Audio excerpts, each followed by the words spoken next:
Ella said. "There has never been a divorce in the Haywood family." "Nope. They're like swans. They mate for life," Marie agreed. Her voice sounded wistful, and Brenna had to admit that nowadays that did sound rare and romantic.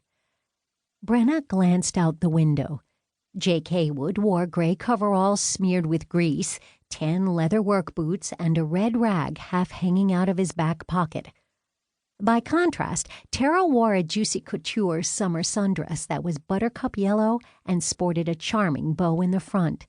Her feet were encased in matching yellow ballet flats, and her long blonde hair was held back by a wide white headband.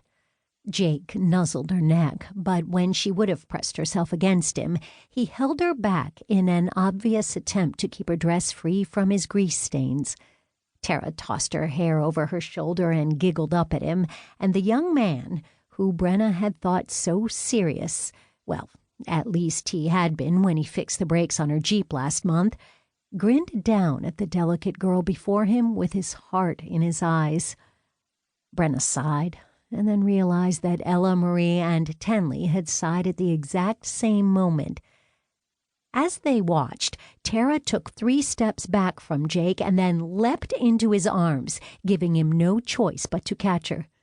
Accepting defeat in the battle to keep her dress unmarred, Jake held her close and kissed her with a thoroughness that left Brenna breathless. She quickly looked away, feeling as if she were intruding on the young couple. She glanced at the others.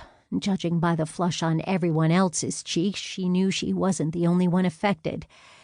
"Ladies," Brenna said. They paid her no mind. "Ella! Marie!" she snapped, forcibly drawing their attention from the young couple. "What?" Ella snapped, her reverie broken. "It's rude to stare," Brenna said. "Rude? I'll tell you what's rude. Jake was a perfectly well-mannered boy until she came around," Marie said with an indignant sniff. She sounded jealous. "She being Tara?" Brenna asked. "What's wrong with Tara?" "She's not from around here," Ella said, as if that were explanation enough.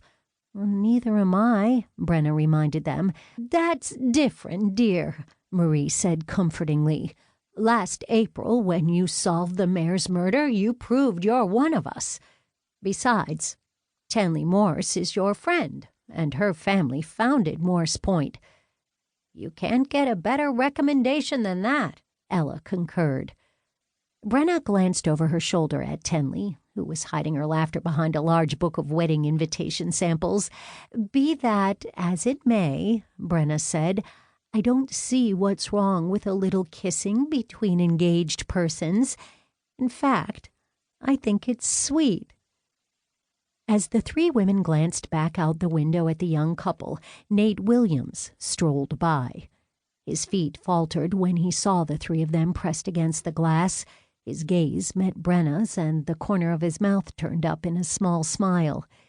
She had no doubt he was amused to find her wedged between the Porter twins like a slice of olive loaf between 2 pieces of rye.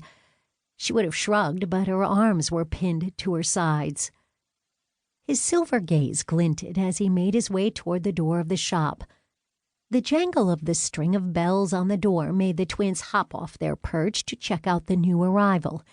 They fairly lit up at the sight of Nate, who was known to be reclusive and seldom darkened the door of any store other than the grocery. "Hi, Tenley. Ladies," he said, acknowledging Ella and Marie.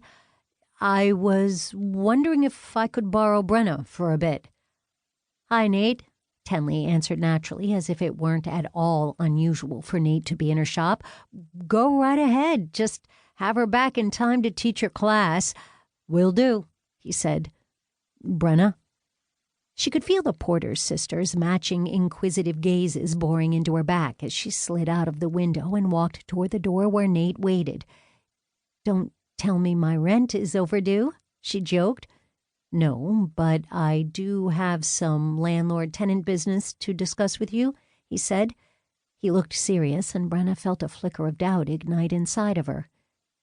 Nate Williams had once been a world-famous artist